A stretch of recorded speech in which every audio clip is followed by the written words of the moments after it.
Is Panthers head coach Paul Maurice, in fact, being overlooked for the Jack Adams? We are going to discuss this and more here on Locked On Florida Panthers podcast. You're Locked On Panthers, your daily podcast on the Florida Panthers. Part of the Locked On Podcast Network, your team every day.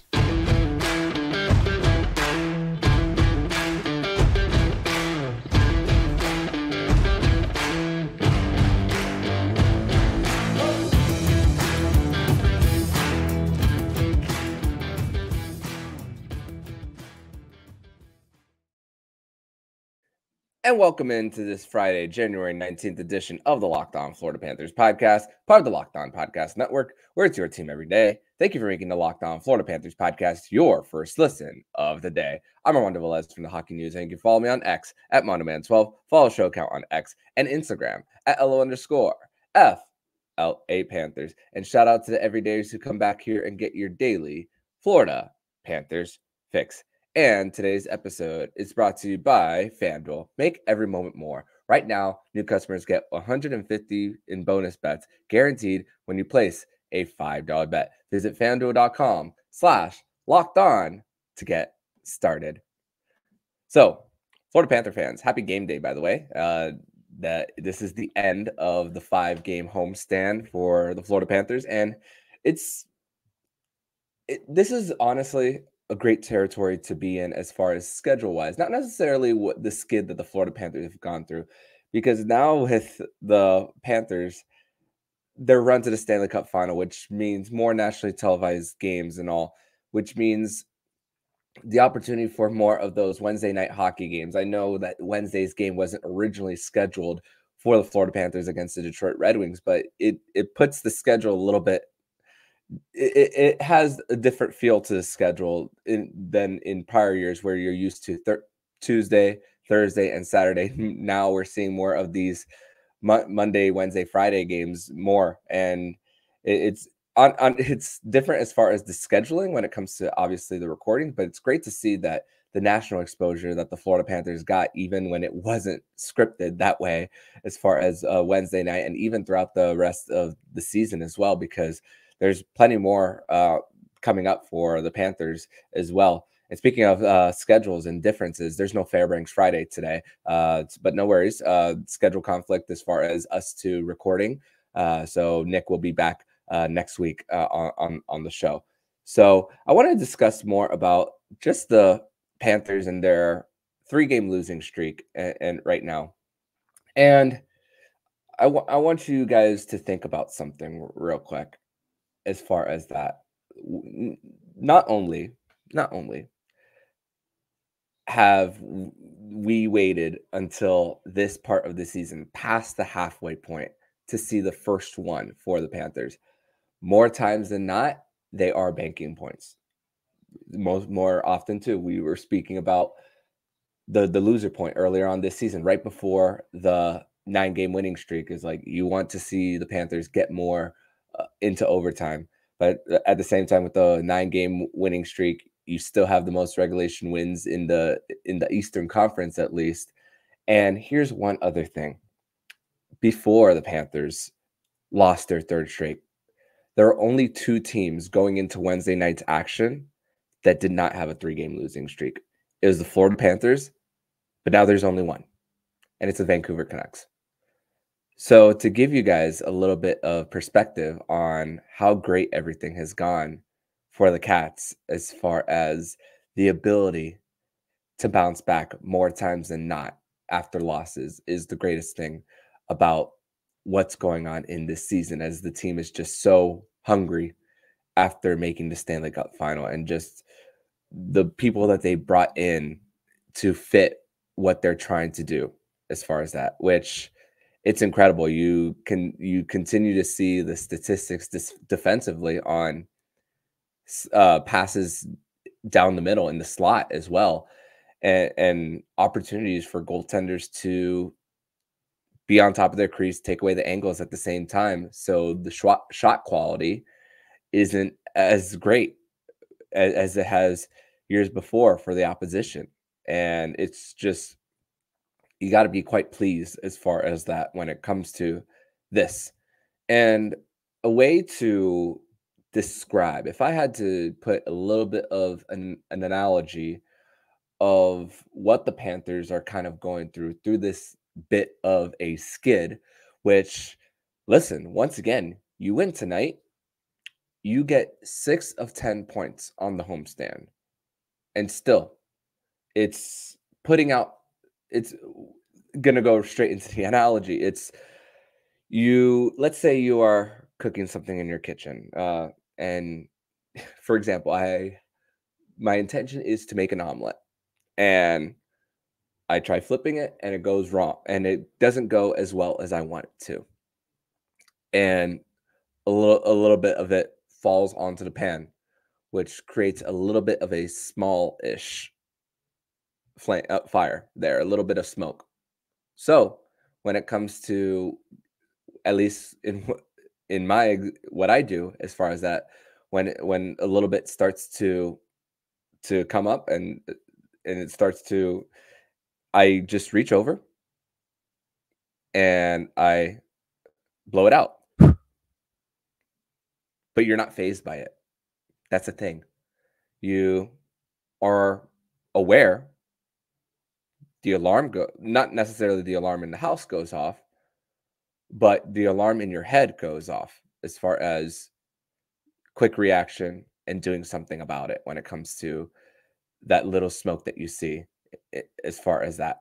And I feel like this is what the Panthers have done, as far as this is what the Panthers could do, excuse me, as far as getting back on track and still in great position. I mean, there's still plenty of points ahead of the Toronto Maple Leafs and the Detroit Red Wings, which Toronto ended their 4-game losing streak last night on the road against Calgary, which Calgary looked to have tied it, but Sheldon Keefe challenged for a hand pass by Blake Coleman, and that goal was disallowed, and they ended that one. And also going to the Vancouver Canucks, they had lost one game, and then they ended up winning last night against the Arizona Coyotes, a very close one as well.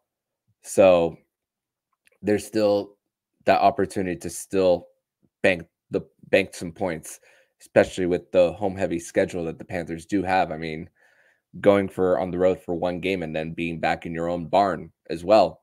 And here's another thing that the Panthers have coming up, which is a lot of rest because of that back-to-back prior to the All-Star break in Pittsburgh and the New York Islanders over there. So that is an opportunity for the Panthers as far as after that to get right, which the Panthers do have a player who is skating. We'll discuss that more later on in the show.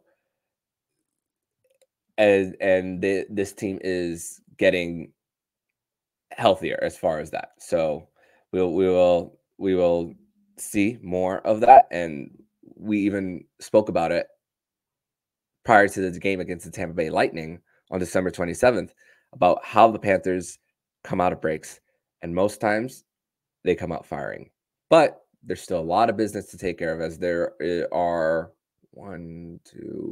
5 games left before the bye week for the Panthers. So still a lot of work to do prior to that. In the next segment, we are going to discuss more about Paul Maurice and big if, he is being overlooked for the Jack Adams Award.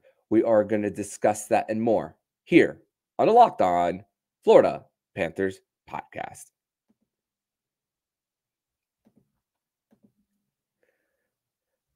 Today's episode is brought to you by Indeed. If you need to hire, you need Indeed. Indeed is your matching hiring platform with over 350 million global monthly visitors, according to Indeed data, and a matching engine that helps you find quality candidates fast. Ditch the busy work. Use Indeed for scheduling, screening, and messaging so you can connect with candidates faster. And Indeed doesn't help you hire faster. 93% of employers agree Indeed delivers the highest quality matches compared to other job sites, according to a recent Indeed survey. And more than 3.5 million businesses worldwide that use Indeed to hire great talent fast.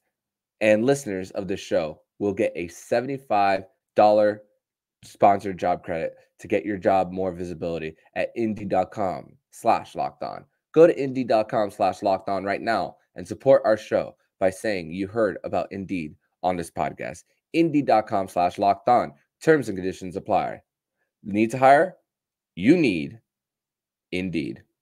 Also, this episode is brought to you by FanDuel Sportsbook. And the NFL postseason is in week 2. We're going to know who the Final Four are prior to the Super Bowl. And it's still time to get on the action with FanDuel, which is America's #1 sportsbook. Right now, new customers get $150 in bonus bets guaranteed when you place a $5 bet. That's $150 in bonus bets, win or lose. The app is super easy to use, and there are so many different ways to bet, like live same-game parlays. You can find bets in the new Explore tab and make a parlay in the Parlay Hub. Best way to find popular parlays and more. And if you, now that at least football season is over in South Florida, you can start going to FanDuel.com and place some of your bets more on the Miami Heat or the Florida Panthers. And it's still a few months away before you can make any of those on the Marlins. But if you want to do any futures stuff on the Marlins, I honestly wouldn't do that with the route that they're taking, but you can do that all on FanDuel. So visit FanDuel.com/lockedon and make your first bet a layup. FanDuel, official partner of the NFL.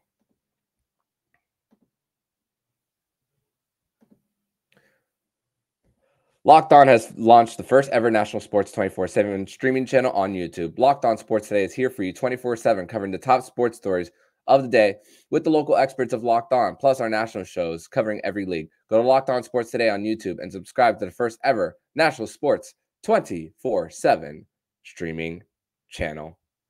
Segment number 2 here on this Friday, January 19th edition of the Locked On Florida Panthers podcast. Thank you once again for making the Locked On Florida Panthers podcast your first listen of the day here on a Friday edition of the show. So, a few days ago, the NHL.com posted something in relation to the Jack Adams Award, and this is a vote based on people who work for NHL.com. This is a poll based on 15 NHL.com writers. So you're thinking about the people like the Dan Rosens and the Emily Benjamins of the world. Those are the people who get the votes on this. And this is the top 5, going from 5 to 1 as far as the order right now. And it's Jim Montgomery of the Boston Bruins, Peter Laviolette of the New York Rangers, John Tortorella of the Philadelphia Flyers, Rick Bowness of the Winnipeg Jets, and Rick Tocchet of the Vancouver Canucks. And it does say at the bottom of the post that other coaches who have received votes are Paul Maurice at 6 and Chris Knobloch, who just recently took over the Edmonton Oilers position out there, and Edmonton is on fire. They are right back in the playoff spot and maybe they could even get in the top 3 in the Pacific if their winning streak extends, which they are on a tear right now. But the question is in this, and this is something that Jameson Olive tweeted, saying that he said, quote, "Maurice not on this list is crazy." But when you think about the nature of the award, you think about what the expectations were of the team versus how they came out and the results of it.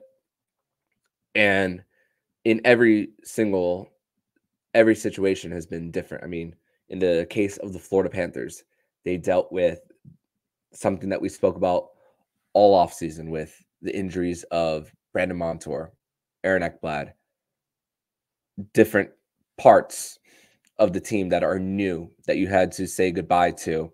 Like, for example, saying goodbye to a Radko Gudas this offseason for the Cats.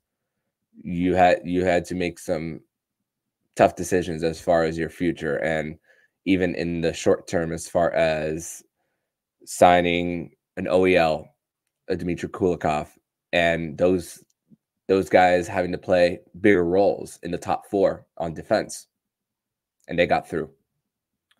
But I was one of those people who thought the Panthers could have a better start this season than last year. But it was always a could. I couldn't guarantee it. That's the thing. And some people out there who spoke about the Panthers thought there was a possibility that the Panthers could miss the postseason all in all. But when you think about the different situations for the different teams in this, Vancouver was a mess going into last season. It seemed that the noise went down towards the end, but they were under a big microscope going into this one as well, with trading Bo Horvat, not giving up a contract, Tanner Pearson and his issues with the medical staff as well. That's another thing. The Philadelphia Flyers, who the Panthers have yet to see this season, have the second best penalty kill in the NHL. Overachieving. And they handled the Cutter Gauthier situation pretty well, honestly, in my opinion. The player doesn't want to play for you. You kept it on the DL, and you still made a trade, and you still did not destroy your leverage too there.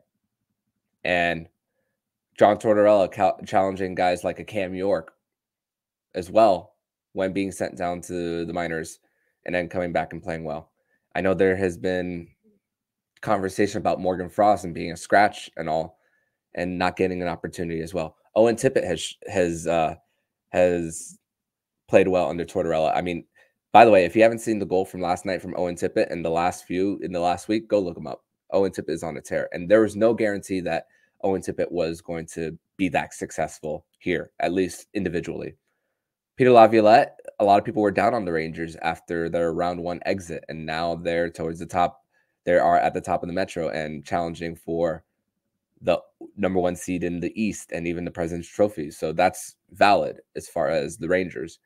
And Jim Montgomery, this one's, I can understand when you have Bergeron and Krejci retire, but nobody expected top of the division of the Boston Bruins as well. Everyone thought that they were not a playoff team as well. But again, going back to the Florida Panthers, some had them still being in the top three and being the elite of the elite, and in tier one, maybe tier two, depending on how you see this team. And then some people had missing the playoffs entirely. So there wasn't one narrative for the Panthers this offseason that swayed in one direction. So when you think about whether Paul Maurice is in fact being overlooked for the Jack Adams, when you think about how that award is distributed, got to say no as far as that. Is he deserving? Absolutely. Other coaches who have been around for a long time, the longest tenured ones, like a John Cooper and a Mike Sullivan, they don't have a Jack Adams award to their names. But are they regarded as one of the best coaches in the NHL? Yep. That's all you need to know as far as that when you think about that award. Also, another comparison, South Florida, another team in South Florida, Eric Spoelstra, who just signed an 8-year extension with the Miami Heat. He has not won a Coach of the Year award during his time in Miami. Oh, he had LeBron. Oh, he had Dwayne Wade. Oh, he has Jimmy Butler. But expectation versus results. And Paul Maurice, he had talent in Winnipeg, like Connor Hellebuck. And Dustin Byfuglien, another one. And also Patrick Laine as well on the team. There's still these coaches need to have some talent in order to succeed as well. That's another one. that is a factor when it comes to, oh, these coaches have the talent. He has Barkov, he has Kachuk, he has a two-time Vezina Trophy goalie in Sergei Bobrovsky as well. So there are reasons for it, but it doesn't say anything about the coach that he is, as far as the ability to buy in order to get the team to win some hockey games as well. So nothing to worry if he does not, in fact, if he doesn't win the Jack Adams Award. In segment number 3, we are going to preview tonight's game between the Florida Panthers and the Minnesota Wild in their second of 2 meetings on Friday night from Amerant Bank Arena. We are going to discuss that and more here on Locked On Florida Panthers podcast.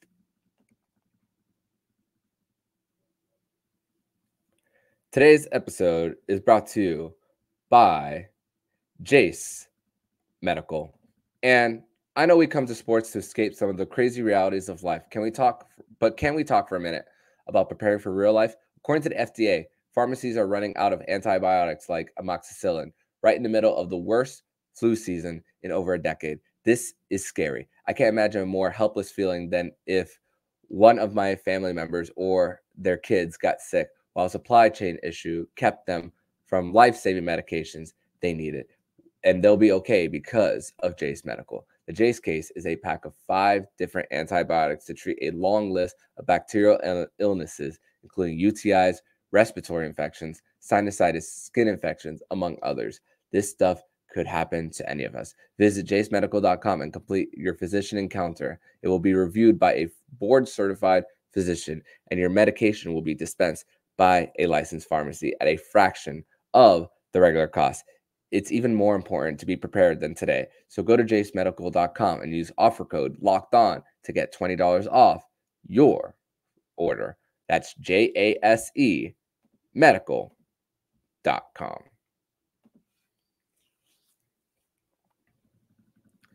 Segment number 3 here on this Friday, January 19th edition of the Locked On Florida Panthers podcast. Thank you once again for making the Locked On Florida Panthers podcast your first listen of the day here on a Friday. So, Florida Panthers, Minnesota Wild tonight from Amerant Bank Arena. And the Minnesota Wild are on a second end of a back-to-back tonight. They lost by final score of 7-3 last night in Tampa Bay. And I will say that after the Panthers shut out the Wild, after the Panthers got shut out by the Wild on opening night back on October 12th, that you would have thought that with the shot on goal advantage being 21-41, that, you gave yourself every opportunity to win, but the Panthers, the term that we used on Saturday against the New Jersey Devils, goal lead. And that happened on opening night, and you thought that, oh, okay, Minnesota's probably going to be a playoff team. A lot of people had Minnesota as a playoff team this year. I know I believe I had them as a playoff team. Got to go back to recent episodes prior to the beginning of the season, but I believe I had them in. But you thought that everything was going to be fine. And even though Jared Spurgeon missed opening night, that he was going to probably get healthier and that the blue line wasn't going to be in shambles. But no, not quite that for the Minnesota Wild this season. Crazy enough, the Wild announced that Jared Spurgeon, their captain, would miss the remainder of the regular season after hip and back surgery as well. So that's a big loss for the Minnesota Wild, because you're thinking about a glue guy, not necessarily your best player, but a glue guy who, when things are going wrong, you can rally around the guy. With the Colorado Avalanche, we saw Devon Toews call out the team in the media, and they're not playing to what they think their potential is. And now Landeskog later is maybe scheduled to come later on, and that is so much better for the locker room. And for the example of the Minnesota Wild, they're not going to have that for the rest of the regular season as well. So it's tough situation that they're in. And listen, they're in cap jail once again when it comes to their buyouts of Zach Parise and Ryan Suter as well. 2-7-1 in their last 10, and after a 5-10-4 start, Dean Evison was fired and all. And John Hines, who has plenty of coaching experience with the New Jersey Devils, the Nashville Predators, I believe he was the coach of the Devils when Taylor Hall won the Hart, and coached the Nashville Predators shortly after they made the Stanley Cup final. It was Peter Laviolette that was the coach there. But you look at their lineup and you see a lot of their defense. I mean, you're relying on Brock Faber, a very young defenseman, probably in the running for the Calder now that Connor Bedard is hurt. I mean, Connor Bedard did return skating, but he has not been in game action just yet. You're relying on him. But hey, credit to Brock Faber, part of the Kevin Fiala trade. They got something out of it.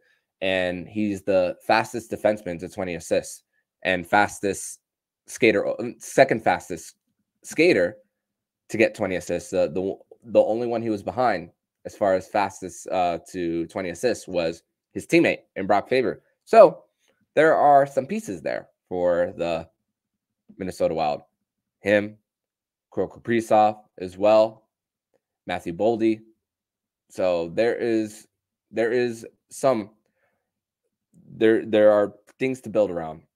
There was also the regression of Marco Rossi's game under Dean Evison that got a little better when John Hines came into the mix as well. But also, not only are you relying on a young Brock Faber on your top paired defense, but Zach Bogosian. On most teams, I know if he were on the Panthers, he would be either the third pair defenseman or the seventh defenseman and not play every single night. So a lot of high danger scoring chances that the Minnesota Wild give up on their goaltenders. And both of their goaltenders, Philip Gustafson and Marc-Andre Fleury, their save percentages are over 900. And their draft pick, Jesper Wallstedt, who made his debut last week against the Dallas Stars, he gave up a 7-piece as well. And horrible way to have a debut, especially on a nationally televised game too, which I happen to watch as well. So not a great debut for Jesper Wallstedt, who's a very highly touted goalie prospect. Him, Justin Wolf, Sebastian Koza, those are some of them. Those are just some on the top of my head to name as far as that. But also, there's a lot of the storylines of things that have just gone wrong for the team. I mean, a few weeks ago during a back-to-back against the Winnipeg Jets, Kirill Kaprizov takes a hit around the boards from Brandon Dillon, gets hurt, and then the very next day, they played a back-to-back against each other, home and home. On a face-off, Ryan Hartman against Cole Perfetti whacks him in the face. And Cole Perfetti was mic'd up and asked Ryan Hartman if he did that on purpose. And he said, I'm not going to say that I did, but I'm not going to say that I didn't. So, but according to the CBA, you can't use a player mic'd up against them. And I can kind of understand because there are way worse things that a lot of people have said. And if you want players to get mic'd up, that has to be part of them being protected. And also, I'll be honest, players mic'd up and hearing the audio, it's the same thing over and over again. When they're coming up the ice, especially defensemen on breakout passes as well. So honestly, whether players are mic'd up or not doesn't really matter to me. We get a little bit of perspective, but it's not like it's just them yelling or saying go, go, go, or yelling forecheck. The broadcast crews can only put so much as far as that. It's just noise, honestly. At this point, when it comes to players being mic'd up, you don't really get too much of substance these days when it comes to that as well. So Philip Gustafson, started last night against the Tampa Bay Lightning, and gonna double check to see if he was in fact pulled last night. And no, he was not. He played all 60 minutes and while giving up all 7 goals. So it looks like that we are going to see Marc-Andre Fleury for the Minnesota Wild tonight, as he just passed Patrick Waugh in second all-time in wins. Not going to catch Martin Brodeur We were actually, me, Alex Baumgartner, Jordan McPherson, and George Richards, we were at the infield after the game on Monday against the Ducks to watch Islanders Wild to see Marc-Andre Fleury get that win to go into second all-time in NHL history, and just what an accomplishment. And is Marc-Andre Fleury going to be one who's going to be sold at the trade deadline? We'll see. But as far as Minnesota's ranks, goals for is 25th in the league, goals against is 22nd, PK and power play percentage are all in the 20s. So this is an opportunity for the Panthers for this to be their get right game. And we've spoken about get right games all the time for the Panthers as well. So as far as the injury updates for the Panthers, Barkov skated on his own, but not with the group yesterday, but will skate later today at morning skate. And Nick Cousins was also seen in a yellow non-contact jersey yesterday, as well as Nick Cousins is slowly making his way back to the Panthers lineup as well. So that is the update for as far as injuries for the Cats. But later on, around 10 a.m., they will have their morning skate, and we will know more about whether Sasha Barkov will be back in the lineup. But the fact that he skated on his own and all gives me a little bit of an encouraging sign that hopefully the captain will be back in the lineup as the Panthers look to finish this homestand over 500. That's going to do it for today's edition of the Locked On Florida Panthers podcast. Thank you once again for making the Locked On Florida Panthers podcast your first listen of the day. And everydayers, make sure you come back for the next edition of the Locked On Florida Panthers podcast, as we will be discussing more of this homestand and preparing for the next week of Florida Panthers hockey. But in the meantime, if you like what you're hearing, please subscribe to the podcast to be notified every single time the Locked On Florida Panthers podcast jumps into your podcast feed. Don't forget to also subscribe to the other shows on the Locked On NHL network, including Locked On NHL, Locked On Fantasy Hockey, Flip Livingstone, and Stu Roden, and Locked On NHL Prospects. Thank you once again for making the Locked On Florida Panthers podcast your first listen of the day. So I'm Armando Velez, signing off. And you've been listening to the Locked On Florida Panthers podcast, part of the Locked On Podcast Network, where it's your team every day.